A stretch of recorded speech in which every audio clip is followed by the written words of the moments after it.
Welcome to our presentation conversation on understanding anti-Semitism in this current moment. As you all know, um, anti-Semitism in May 2021 really reached new heights in the United States, particularly with regards to the anti-Israel animus that was fueling this anti-Semitism. We've seen that a lot in Europe in the past and have never really seen it in the United States to the degree that we did over this past month.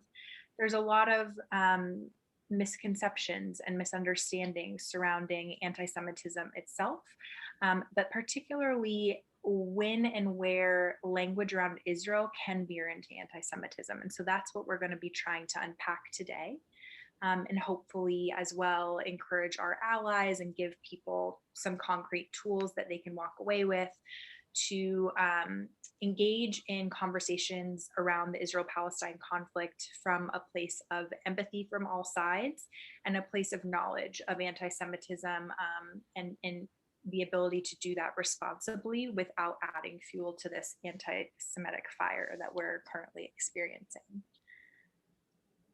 So our objectives today are to understand the state of anti-Semitism in America that's leading up to this current moment, that has led up to this current moment, and the various ways that anti-Semitism manifests, particularly in terms of what we've seen in the past month.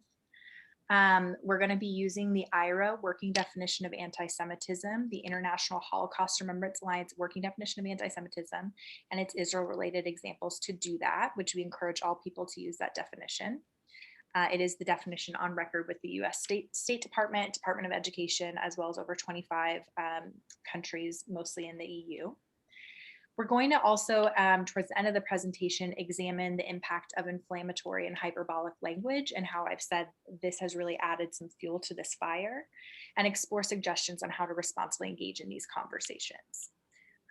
We can and should have empathy for all people affected by this conflict, but I want to be clear around the boundaries for today's topic. We're talking about the horrific wave of violent attacks on Jews in the US and Europe. We're not going to be conflating the Israel-Palestine conflict with anti-Semitism. When we bring up anything relative to Israel or the Israel-Palestine conflict, that is specifically meant to educate you all on how and when those conversations can veer into anti-Semitism and how to avoid that. Finally, I just want to state that in order to really be respectful in terms of the principles of allyship, all communities have the right to define what bigotry looks like against them, and the Jewish community is no different. So the Jewish community has the right to define anti-Semitism, and I am more than happy to take questions in good faith and clear up any confusion, which we'll take questions at the end of this program, or at the end of the presentation. But we're not willing to necessarily debate people. The Jewish community has the right to define what anti-Semitism looks like, and we do want that to be respected by all of our partners and allies, and we thank you for respecting that. Sarah, I'll hand it over to you. Fantastic. And before we get started, just a quick housekeeping note, which I put in the chat. All participants are muted and will remain muted throughout the presentation. The chat for participants is also disabled. However, you are able to chat me, the host. So if you have any questions that come up throughout the presentation, please chat me and we will engage in Q&A after the presentation is over with. So thank you. So we want to start with giving you a recap of what anti-Semitism has looked like in the United States really over the past 5 to 10 years. And it has been steadily rising over the past 5 years. Since 2018, we've witnessed violent attacks in Pittsburgh and Poway, Jersey City, and in Muncie, New York. The attack on the Tree of Life Synagogue in Pittsburgh was the most lethal attack on Jews in American history. And the Muncie stabbing was part of a slew of anti-Semitic attacks, which occurred every day of Hanukkah in 2019. The American Jewish community experienced the highest level of anti-Semitic incidents in 2019 since tracking began in 1979. This includes a disturbing 56% increase in anti-Semitic assaults in the United States. And as you can see, the new 2020 numbers just came out and there's a slight decrease, but that is not enough.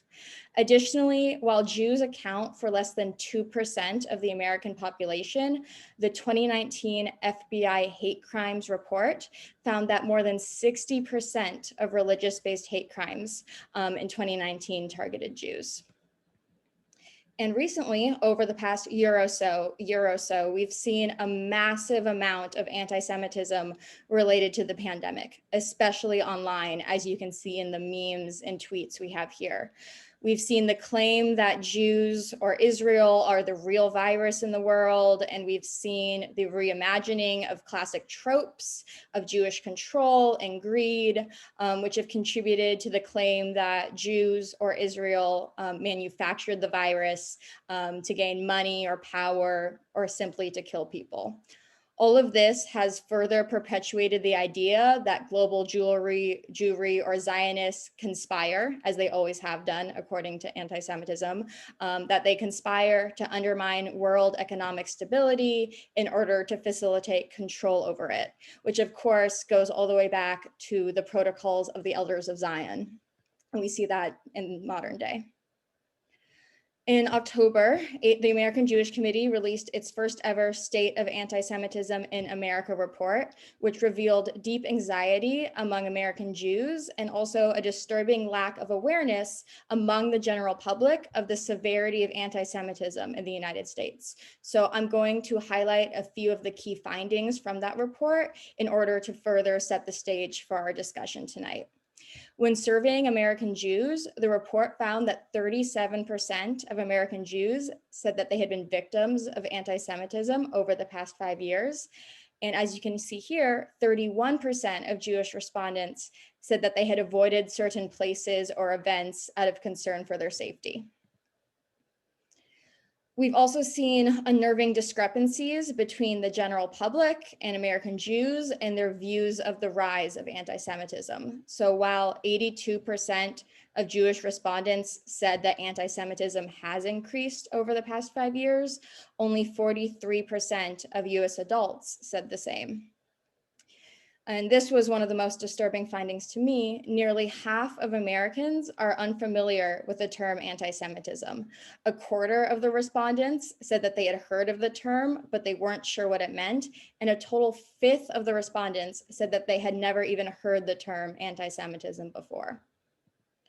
And finally, the last finding I want to highlight is that a large majority of Americans in the survey indicated that they would not defer to Jews in evaluating whether or not something was anti-Semitic. So 72% of Americans said that if a Jewish person or organization considered a statement or idea to be anti-Semitic, it would either not make a difference or would make them less likely to consider anti-Semitic. So that last statistic really highlights why we're so grateful to have you all here with us tonight.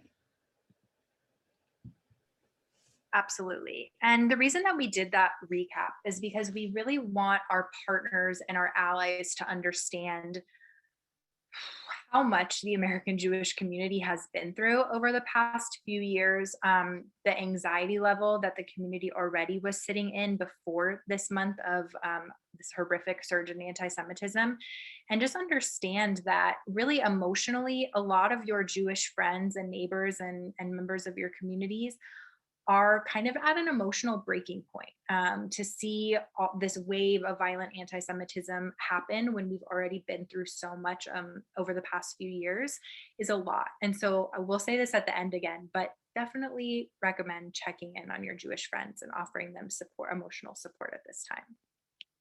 In May 2021, as I said in the beginning, US incidents have risen by nearly 80%. Per the Security Community Network since the conflict started. In the UK, this number is even higher. It's like ridiculous, like nearly 500%. Part of the reason that there's such a discrepancy is because the numbers in the US were already so high, right? Again, our anti-Semitism numbers were already at the highest that they've ever been since the 1970s, and we started recording these numbers. So an 80% increase is certainly significant, but it, it still means that there are over 220 reported instances of anti-Semitism across the country since the conflict began. So we saw a lot of vandalism, rocks being thrown through synagogue windows, Jewish and kosher storefronts being vandalized and rocks thrown through their windows. We also saw a really disturbing amount of violent attacks in this country. And that includes Jewish people being chased down in the streets, being beaten with pipes, in one instance, a firecracker was thrown at a group of Jewish people and a man was burned, Jews being sucker punched in the streets, just people going up to them and punching them because they're identifiably Jewish. Diners in New York and LA being approached by people asking, like, are you Jewish? Where are the Jews? And spit on or beaten when they're identified as Jewish. So there's so many incidences of violent assault over the past few weeks that honestly, one of those incidences a couple of months ago would have warranted huge outrage. Now there's almost too many to count. So I want to go back to the basics for a second and just spend a little bit of time going over the basics of anti-Semitism and some of the tropes. Anti-Semitism is called the world's oldest hatred. It has been embedded into the fabric of our society for literally thousands of years. So what we also have to understand is that you do have anti-Semitic biases, right? Like people who grew up in almost any country actually in the world at this point, but definitely we can talk about America specifically, have anti-Semitism embedded into this culture and into this society in ways that might not be identifiable if you're not educated about this topic. But definitely coming to the table with some humility and understanding, I do have anti-Semitic biases and I need to do the work in order to unlearn them. It really takes a lot of work and intention to consciously detangle yourself from those biases. And there's a lot of resources that can help you start that journey. We have some on our website. It comes in different variations, but the main idea here is that Jews are the big evil, right? Jews are the power players or the puppet masters, and they're part of this secret underground cabal engaged in a conspiracy to further their nefarious agenda. Anti-Semitism is extremely persistent and it evolves and adapts and fits itself into any group looking for a scapegoat. That's why it's also equal opportunity. And we can see it on all sides of the aisle politically. It's much older than partisan politics, of course. To the right, the Jewish people might represent Marxists and communists and socialists. And to the left, the Jewish people represent the elite, the elite capitalists. Now, I don't know how you could be both a capitalist and a communist at the same time. Someone let me know. But that just kind of goes to show the flexibility of anti-Semitism, that really Jews can fit into any box that is needed in order to have a scapegoat for that group. So let me go through some of these main tropes here. We have wealth and power. Those two often go together. This idea that Jews are inordinately wealthy and that Jews have a disproportionate amount of power. Jews own Hollywood, own the media, own the banks, etc. Also cunning, the feeling that Jews are too intelligent, but not in a positive way, that they use that intelligence to further, as I said before, their nefarious agenda. So they're cunning.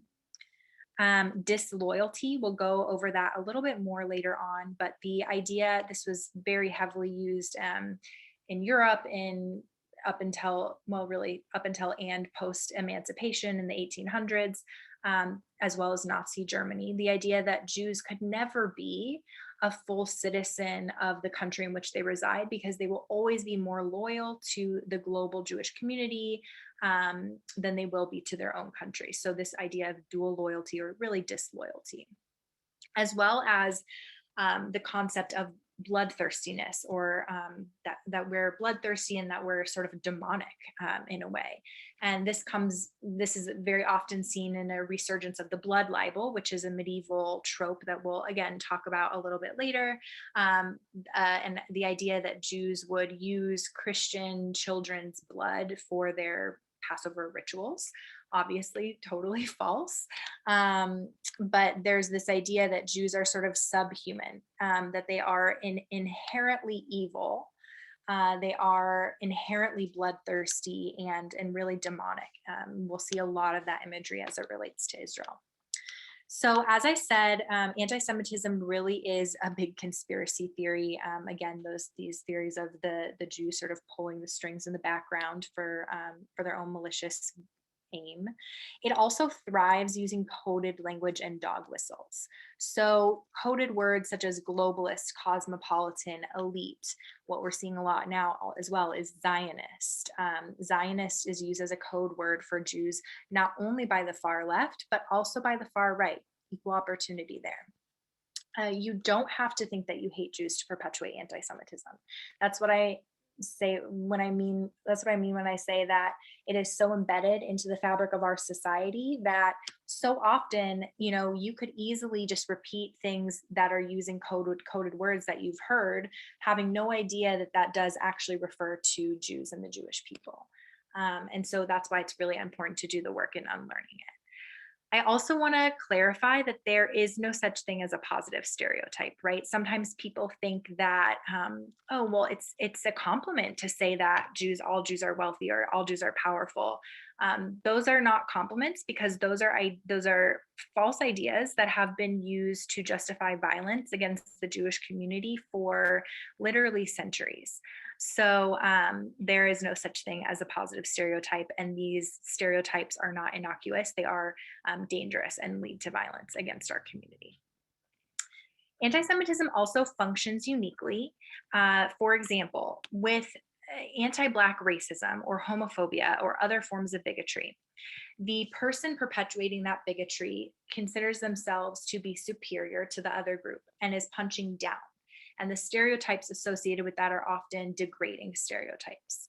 Anti-Semitism functions by punching up, in that there's this concept of Jews having too much, right? Too much wealth, too much power, too much cunning. And so that leads to a situation in which people think that Jews are too well off to be oppressed, right?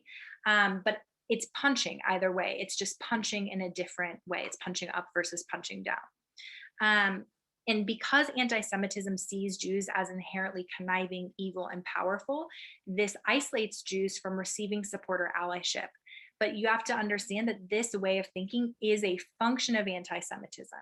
So thinking that Jews are all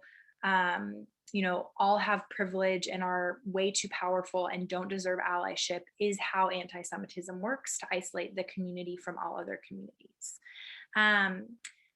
Lastly, anti-Semitism upholds white supremacist power structures, as I said before, by providing a scapegoat. So when you hear things like blaming the over-militarization or police brutality in the United States on Israel and saying, the racism that we have in this country is ultimately due to the US-Israel relationship and the security force connections that they have. America did just fine with racism before 1948.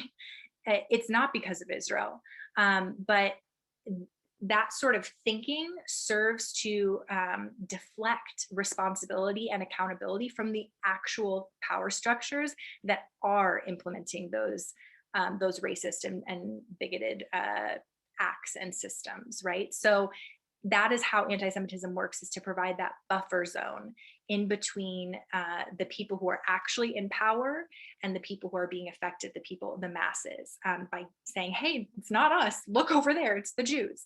And so you will see that a lot in regards to Israel as well. All right, Sarah, back to you.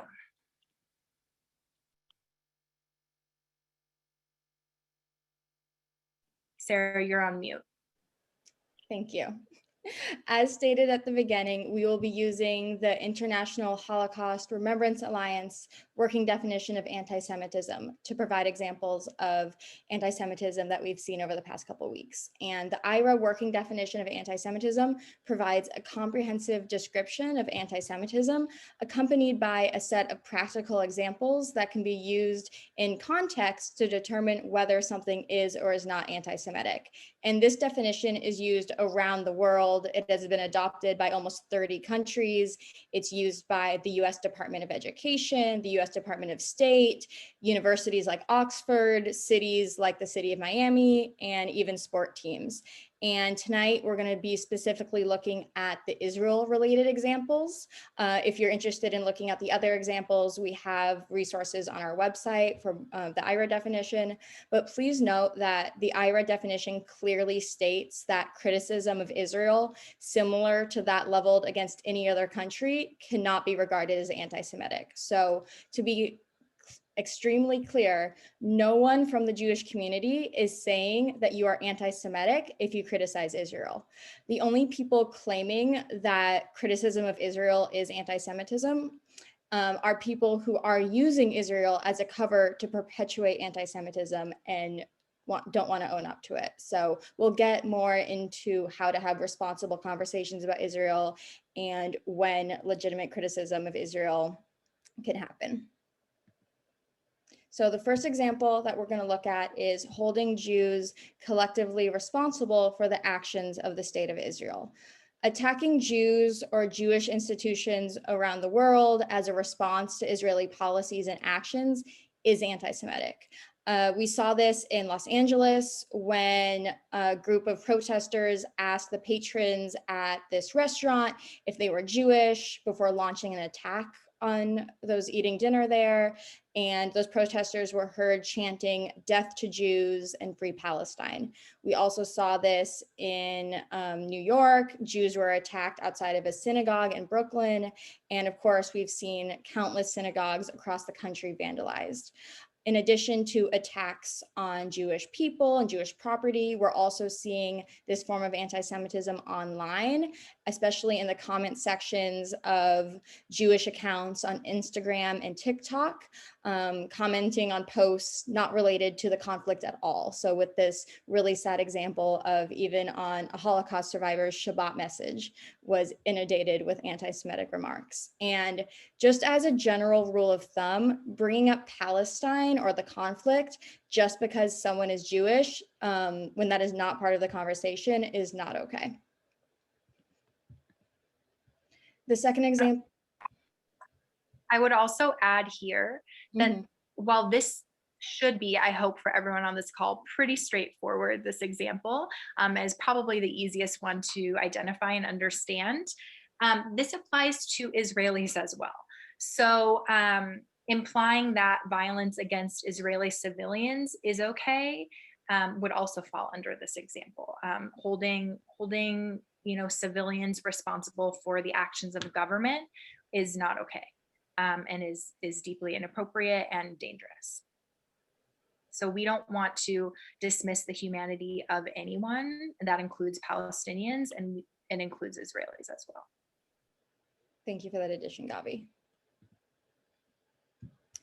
The second example related to Israel given by the IHRA definition is accusing Jewish citizens of being more loyal to Israel or to the alleged priorities of Jews worldwide than to the interests of their own nations. So here we see Joseph Borgen, who is one of the several Jewish people attacked in cities across the United States. In New York, he was punched and kicked and sprayed with pepper spray by a gang of men who allegedly yelled anti-Semitic statements like "dirty Jew," "filthy Jew," "F Israel," "Hamas is going to kill you," and "go back to Israel." Borgen was wearing a yarmulke when he was attacked, and telling an American Jew to go back to Israel is a form of the dual loyalty trope, which Gabi spoke about earlier. So dual loyalty, again, is an anti-Semitic trope that scrutinizes a Jew's connection to Israel to the point of questioning their loyalty to their home country. And it's frequently used to cast Jews as the other.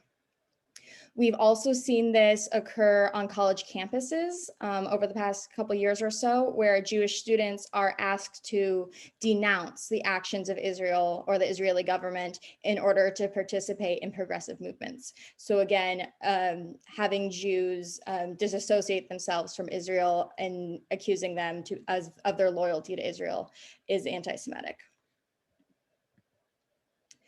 A third example is drawing comparisons of contemporary Israeli policy to that of the Nazis. This is a form of Holocaust distortion. The Nazis attempted to annihilate all of European Jewry. This is not what is happening between Israel and the Palestinians, and saying that it is like that is a false and slanderous attack on Jews, Jewish memory, and Jewish identity. One can disagree with Israeli policy, but saying that Israel is perpetuating a second Holocaust against the Palestinians is not only factually wrong, but it is anti-Semitic. And we've seen a lot of that imagery at recent protests and rallies. And it also feeds into that concept that we're going to keep returning to of demonization, right? The idea that Jews are this inherently big evil, source of all evil in the world, absolutely demonizing the Jewish community. That those ideas tend to be translated onto Israel, and this is an example of that sort of in action as well.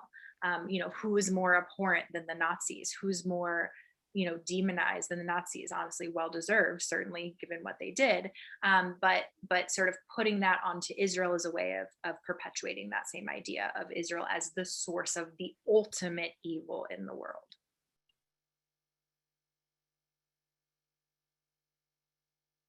Oh, it's my turn. So, okay, great. Next is applying double standards of Israel by requiring of it a behavior that's not expected or demanded of any other democratic nation. So here you see a chart on the right that is the UN Human Rights Commission condemnations from the past 16 years.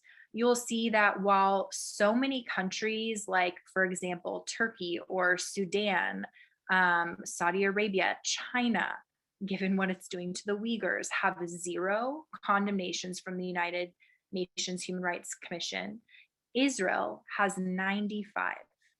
This is a recurring pattern in international bodies where there seems to be a hyper obsession on Israel, and the amount of condemnations and that Israel receives in international bodies like the UN when compared with other countries is astronomical.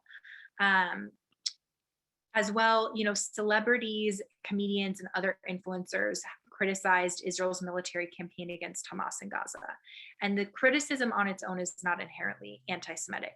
However, expecting Israel to not defend itself against terrorist attacks is a double standard that would not be expected by any other democratic country.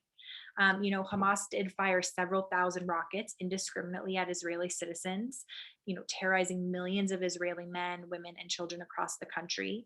And while the majority of those rockets were intercepted by the Iron Dome, the IDF did selectively strike military targets that focused on Hamas weapons caches, military command centers, and terror tunnels, taking extreme precautions to avoid civilian casualties. That being said, we are devastated by any loss of life and certainly mourn the innocent people that were killed during these military strikes. But despite the precautionary efforts, making phone calls to evacuate targeted sites, dropping leaflets, sending messages, Israel has been heavily criticized, and Hamas is often left out of that narrative and left out of that picture, or is seen as the underdog. And we can and must decry the loss of Palestinian life in Gaza, but solely blaming Israel and leaving out the fact that Hamas fired the first rockets is a double standard. Thinking about how if Canada started, raining rockets over the border into the United States, expecting the United States to sit on their hands and not react to that and not try militarily to eradicate the source of those weapons and those attacks is a double standard that that other countries would not be expected to comply to. Okay, we'll move on to using symbols and images associated with classic anti-Semitism. So we'll start with the blood libel, which I mentioned earlier. The blood libel charge accuses Jews of murdering non-Jewish children to use their blood for ritual purposes. Historically, blood libel accused Jews of killing Christian children to use their blood to make Passover matzah, but in more contemporary times, blood libel charges have evolved into a widespread blame of Jews or Israelis for horrific crimes against Palestinian children, such as eating Palestinian children and drinking their blood, or purposefully targeting and killing them, right? So it's awful and horrible, the lives of children that were lost in this recent conflict. But any suggestion that Israel intentionally is killing children, or that Israel is intentionally trying to kill Palestinian children is a form of the blood libel. So this classic anti-Semitic trope resurfaced on US streets and publications in May 2021 and online. So we can see a couple of good examples here. The two bottom images below the text of Israel literally eating and drinking the blood of a Palestinian child. We have Netanyahu, the prime minister of Israel, with the Jewish star on his head, demonic, right? Almost looks like a demon or a vampire eating Palestinian children. And then we have this quote from the Turkish president in May that said, Israelis are murderers, they kill children, they drag women on the ground to their death, they are only satisfied by sucking their blood. So it really is crazy when you think about it, how persistent these anti-Semitic tropes are, and how where medieval ideas of Jews have been able to evolve and be repackaged over hundreds of years to fit the narrative that they are still so very alive today, these ideas, even though they are so old, and they're being repeated by people in power. We also had, and this is not the blood libel, but we also had the Pakistani foreign minister on a television interview say that Israel's deep pockets and influence, they are using those to fulfill their nefarious aims, that Israel controls the media. So again, these ideas are being repeated by not only people on the street, not only in social media, but by leadership as well. Then we also have the deicide charge was also seen on signs and on social media. And this charge blames Jews in perpetuity for the death of Jesus Christ. And while that has been refuted by the Catholic Church, anti-Semites continue to use that charge that Jews killed Jesus to justify their anti-Jewish hatred. And so that same wrongful accusation and imagery connected with Jews as Christ killers has been recycled in the Middle East, often in the form of Jesus representing Palestinians who are crucified by the Israeli Defense Forces or the Israeli government. Although I think that the top image, and that's the bottom image that you can clearly see on the left, of the IDF like slaying Jesus, but you can also see that, and I don't know that that's in the Middle East, that protest of that picture above. I think that is something that we're also seeing on social media here as well. Jesus was Palestinian, you killed him too. So before we move on to our next one, which has to do with Zionism, we're going to take a moment and really unpack and define Zionism, because I feel like if there's one thing that I want people to walk away with from this presentation in the non-Jewish community is understanding the correct definition of the word Zionism. Zionism is the belief in the right to a Jewish self-determination in our ancestral and indigenous homeland. So it is the support for the continued existence of Israel. It is support for the right of Israel to simply exist. It does not mean that a Zionist or someone who identifies that way agrees with every or any of the actions or policies of the current Israeli government. You can be a Zionist and be heavily critical of the Israeli government. Many American Jews are. It does not mean the denial of Palestinian rights, including the right to Palestinian self-determination. Most American Jews are in favor of a two-state solution, are in favor of Palestinian self-determination, and that is not contradicted by being a Zionist. Again, being a Zionist means that you believe in Israel's right to exist. Anything else that you may have associated with that word is not correct, is not accurate. You are seeing that word being used as a substitute for Jews. You are seeing that word being used to insult and degrade people and to insult the Jewish community and to further demonize the Jewish community. You have to understand that 97% of the American Jewish community identifies as Zionists, between 95 and 97%.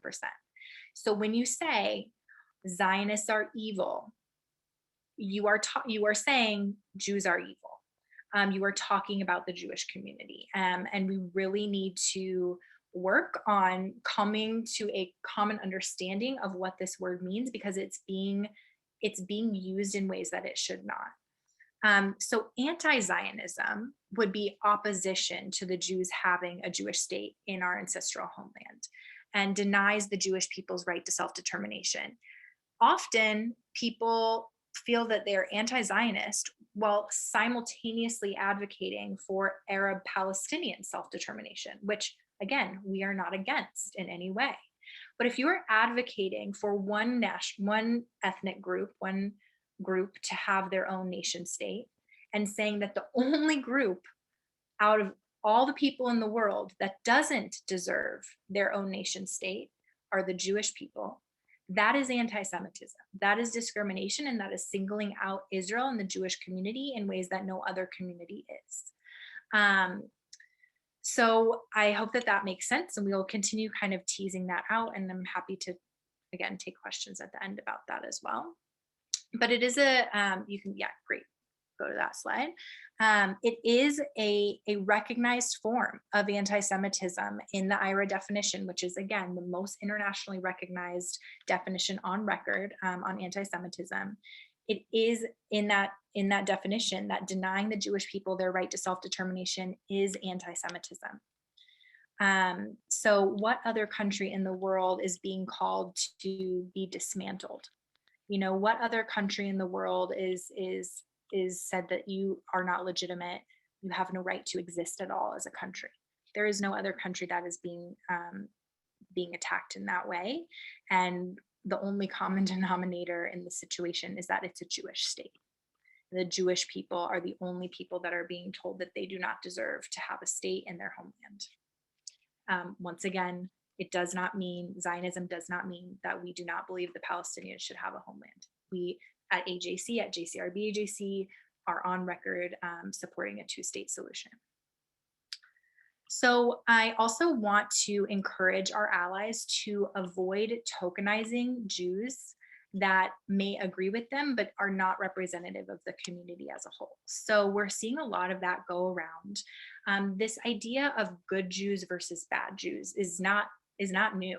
It's actually a very old concept of sort of picking out the Jews who are willing to assimilate more and designating them as the good Jews, and anyone who's not willing to assimilate are the bad Jews, right? So, and putting those good Jews on a pedestal. And we're seeing this happen now, where people are tokenizing that 3 to 5% of the community that do not identify as Zionists and might identify as anti-Zionist, and saying, look, I'm not anti-Semitic because I, I'm friends or allies with these Jews, and look what they say. If to be an ally to our community, you need to be an ally to our whole community and not just pick out the voices that agree with you, because those are fringe voices that are not representative of the community. So we're seeing this a lot on social media, particularly with, I was seeing like ridiculous, but the Neturei Karta, which is this international ultra-Orthodox anti-Zionist group, is actually on ADL as a hate group and as an anti-Semitic hate group. They are super homophobic and give a lot of cover to anti-Semites around the world. They'll like meet with like Islamic extremists and the Iranian president who wants to commit genocide against Jews in Israel, leaders of Hamas and Hezbollah, they're friendly with them.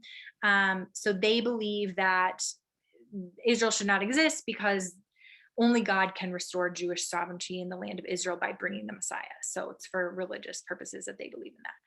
This group is not representative of the Jewish community. It's like basically like a fringe extremist cult. And so propping up and amplifying those voices to get your political agenda or your point across is really inappropriate and something that we definitely ask our allies not to do. Similarly with groups like Jewish Voice for Peace, which seems innocuous by like the name or looking even at their website, but they are an anti-Zionist group. And again, we do consider that singling out the Jewish people as the only people in the world not allowed to have their own state to be anti-Semitic. So we need our allies to be very cognizant of not tokenizing fringe voices that agree with them, but really rather looking at what the mainstream community as a whole is thinking and feeling on these topics. Similarly, I'm going to move on to, but it's all related in this next slide, to explain this, this catchphrase that we've been seeing a lot, both online and at protests, from the river to the sea. And this is a phrase that has been used by the Popular Front for the Liberation of Palestine, as well as Hamas, to basically call for the eradication of the Jewish state. So from the Jordan River to the Mediterranean Sea encompasses all of what is currently Israel. So saying Palestine will be free from the river to the sea is not saying I want a two-state solution. I want Palestinian self-sovereignty and I want a state for the Palestinians. That's not what it's saying. It's saying I want Israel to not exist and for all of that to be a Palestinian state and for Israel to be eradicated. So we need people as well to be cognizant of some of these terminology and the language that's being used.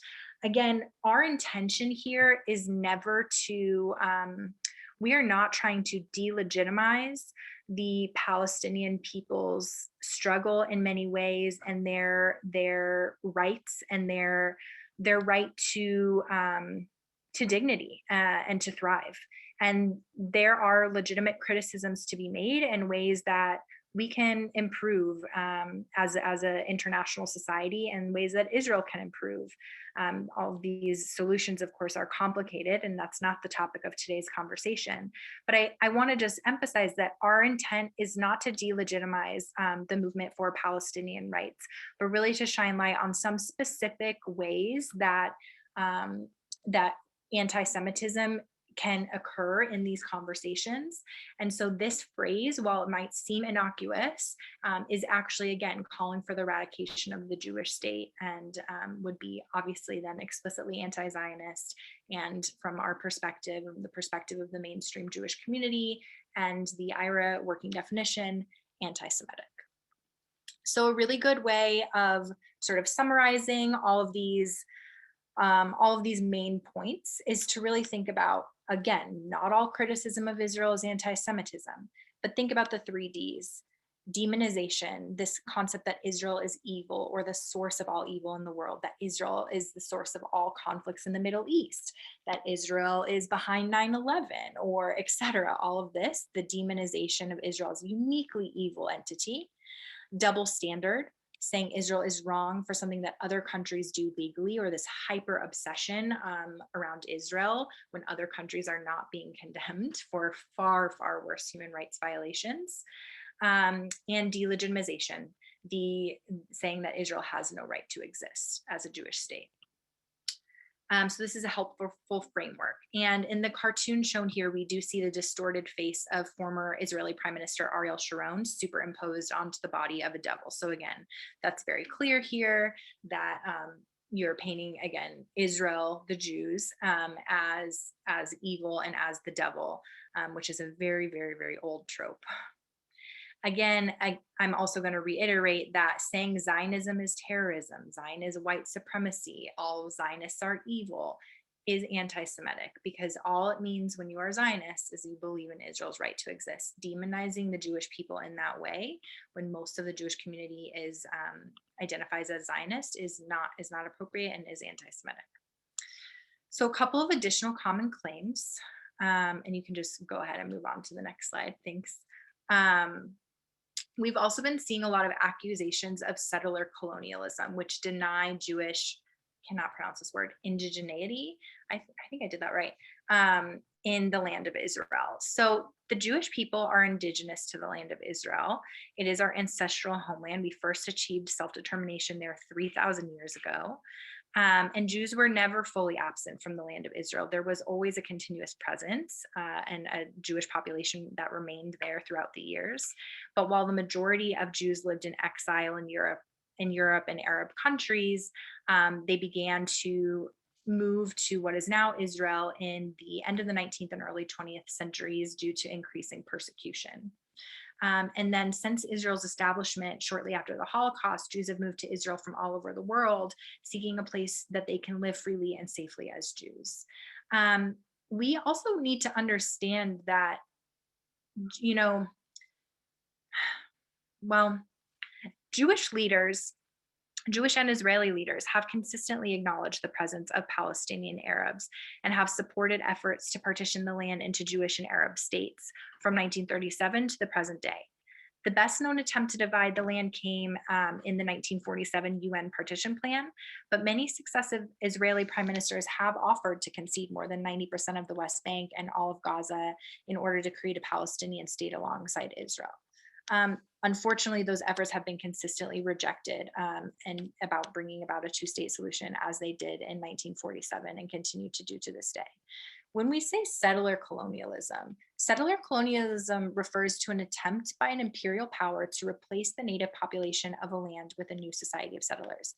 It cannot be used in a situation where a national group acting on its own behalf and not on the behest of an external power return to its historic homeland in order to seek refuge from persecution. What we see often with conversations on Israel-Palestine are an understanding of history and structures that is American and Western, and plopping that framework onto a region that has a completely different history, completely different context, and it's just in general completely different geopolitics. It's a very sort of like in woke thing to do right now, is to say, well, Israel's white supremacist, Israel's settler colonialist. Those terms can't apply to a situation where you're talking about two indigenous groups to a land. And again, we are never going to deny the Palestinian, that this is also a homeland for the Palestinians and it is their ancestral land as well. But it is also the Jewish homeland and the Jewish ancestral land. So denying Jewish history and indigeneity in that land is extremely inappropriate and definitely needs to be removed from this conversation on Israel-Palestine. I will say, if you are talking specifically, sorry, did you say something? I just wanted to add. If you were,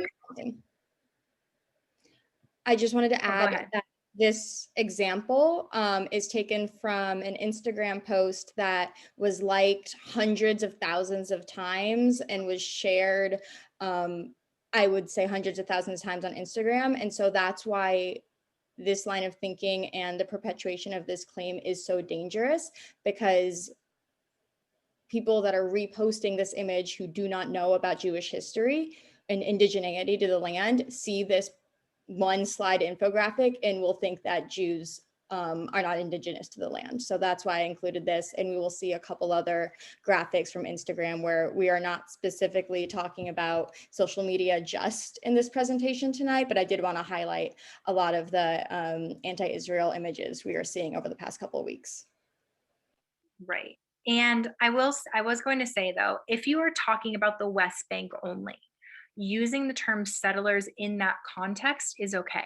That is an acceptable term for Jewish people, Jewish Israelis who are living in Jewish settlements in that area that should be part of a future Palestinian state. And settlers in that context is the appropriate language to use. But stating that Israel as a whole is a settler colonialist project, denies Jewish history and indigeneity in the land, and seeks to delegitimize Israel's existence, which is a clear example of anti-Semitism.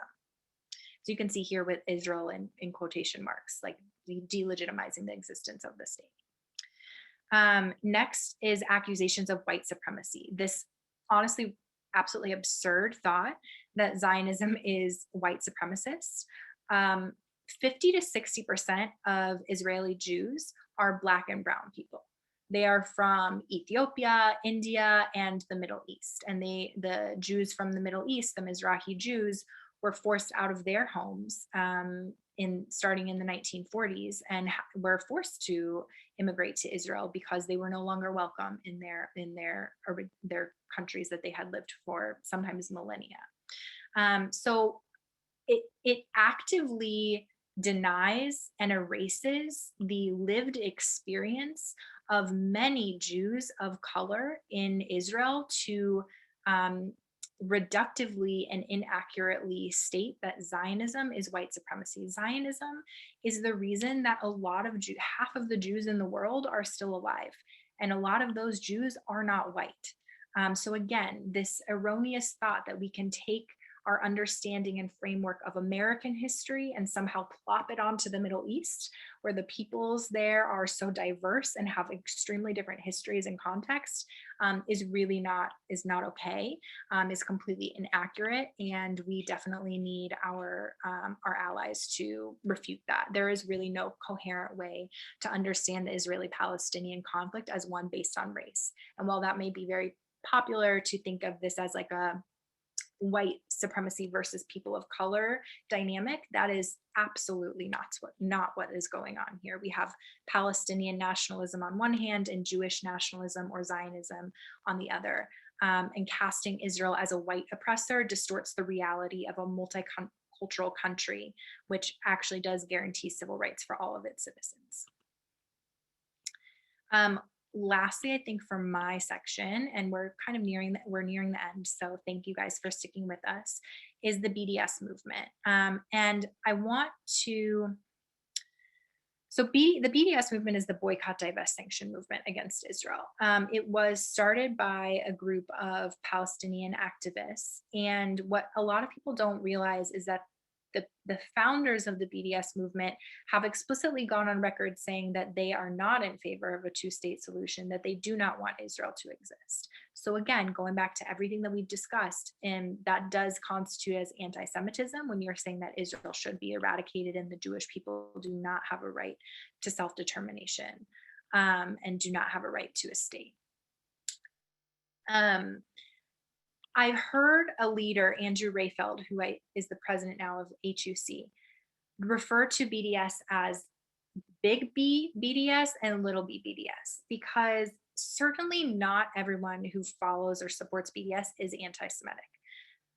Big B BDS is understanding where this movement came from and understanding that the founders of this movement were anti-Semitic and that they do not believe Israel should exist. However, because it's a very woke and like progressive thing to follow and people just like jump on the bandwagon without really looking into things very deeply, there's a lot of people who might follow this movement who are not aware of those origins. And we definitely do not want to just paint everyone as inherently anti-Semitic for following this movement. They might be unaware of the movement's origins. I think a really good example of how this can also be discriminatory is particularly within academic settings. You know, you've got a lot of people in academia saying, well, we want our department or our school, university to not have exchange programs with Israel, to not use any scholarship from Israeli universities and professors, and to not allow Israeli professors to visit and give lectures. Those professors have nothing to do with the Israeli government's policies. When you are discriminating against people based on national origin, that is just bigotry. And you are excluding regular Israeli civilians from conversations and saying that they cannot be a part of your academic circles, or they cannot be a speaker just because they happen to be Israeli. That is a bigotry. And we definitely need people to understand that and to call that out. However, I will say, you know, I'm going to keep saying, be specific, be specific. Like if you are talking just about the West Bank and your intent here is to only oppose, you know, settlements or settlement growth in the West Bank. And so you just choose not to buy products that were made by Israeli settlements in the West Bank. I don't think I'm going to call that necessarily anti-Semitic. But again, if your intent here is to delegitimize Israel's existence as a whole, and you are not using that nuance and you are not clarifying that, you definitely may be wading into anti-Semitism territory. All right, Sarah, turning it over to you. So next, we're going to examine some inflammatory and hyperbolic language and terms that we've seen commonly used, especially on social media, over the last few weeks, which contribute to an environment of hostility and, like we've been saying, the demonization of Israel and Jews. And the terms we're going to go over aren't explicitly anti-Semitic per the IHRA definition. However, they do paint a picture of Israel as Israel being uniquely evil. And we want to bring them to your attention as we urge people to have responsible conversations about Israel. The first terms we're going to look at are accusations of ethnic cleansing and genocide. We've seen these accusations at rallies, on social media. Politicians like Representative Tlaib have said Israel is practicing ethnic cleansing. And when people use terms like ethnic cleansing, they're trying to talk about the proposed evictions in East Jerusalem neighborhoods like Sheikh Jarrah, or genocide, looking at Israeli military actions. And of course, as we keep saying, it's completely legitimate to criticize Israel and Israeli actions and policies. Like all countries, Israel makes mistakes. However, the narrative that Israel is ethnically cleansing the Palestinian population is entirely false. The definition of ethnic cleansing is the mass expulsion or killing of members of an unwanted ethnic or religious group in a society. And that is simply not happening in Israel. Israel is a vibrant and diverse society with a sizable non-Jewish minority community population, and they make up nearly a quarter of the total population of Israel. Additionally, Arab populations in the West Bank and Israel are growing at a steady rate. And beyond the inaccuracy of the terms ethnic cleansing and genocide, they're extremely emotional and inflammatory terms that play into, like we've already spoken about, the bloodthirsty tropes about Jews wanting to kill and killing children, and it also contributes to Holocaust distortion. So those are two terms that are extremely upsetting. The other term that we wanted to highlight is the accusation of apartheid. And this is one of the most commonly employed accusations against Israel. And it's a claim that seeks to cast Israel, again, as uniquely evil and therefore worthy of being dismantled. So similar to ethnic cleansing, it's not only an inaccurate characterization when you look at the definition of the word apartheid, but the employment of apartheid is meant to demonize Israel and therefore avoid a meaningful debate about policies, and also meaning to cast those who defend Israel as evil. And as we've just seen, citizens of Israel enjoy full civil rights, and there is now an Arab party as part of one of the ruling coalition in the Israeli Knesset. So right there, we see a falsehood in the claim of apartheid. And some do point to security measures in the West Bank and Gaza as examples of apartheid. And as I'll keep emphasizing, you can criticize Israeli actions and policies, and those security measures are fair game to be criticized and pointed out as unfair. However, we want to please encourage you to consider how the usage of a term like apartheid contributes to the demonization of Israel. And we encourage everyone to look on our website for further information, look beyond our website for additional perspectives, and do your own research before repeating terms like apartheid, ethnic cleansing, and genocide, because these are emotionally charged and inflammatory terms that are contributing to violence against the Jewish community right now. So in summary, a couple of bullet points on what to avoid when having responsible conversations on Israel. Number one, the biggest one, do not use Zionist or Zionism as a term of abuse. This is being used as a stand-in for saying Jews. We hear you when you say that. Hopefully no one on this call is saying that, but in the general, we hear that, we know what's being said.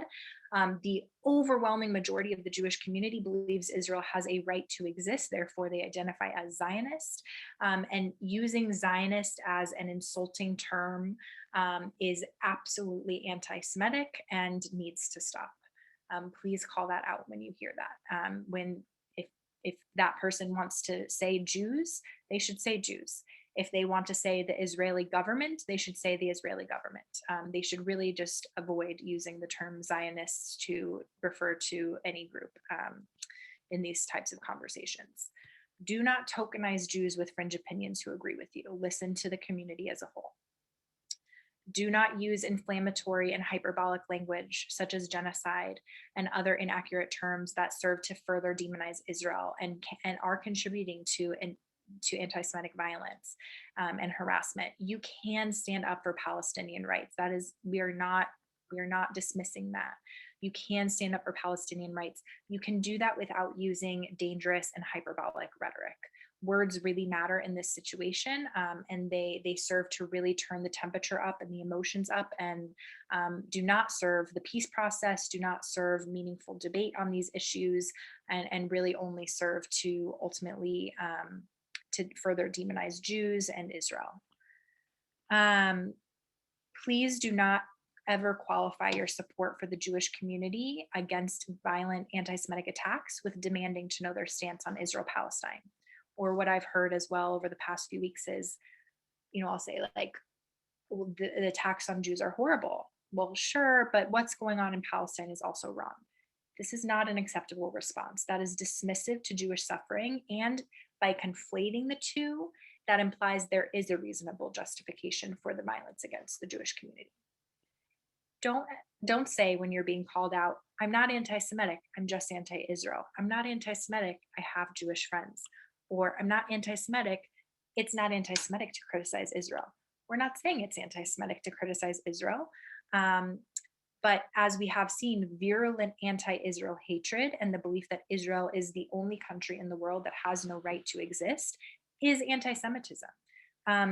Non-Jews do not get to define anti-Semitism. And as I said in the beginning of this presentation, it really is, in order to be a good ally to our community, you need to listen to the community that's being affected.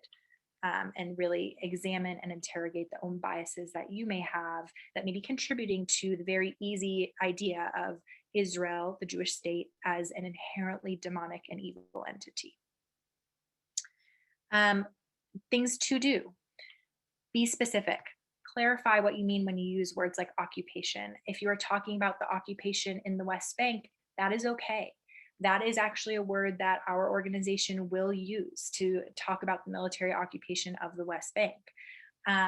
If you are using the term occupation to describe Israel as a whole and saying that all of Israel as a country is an occupier, then you're delegitimizing Israel's existence. And again, that is anti-Semitism.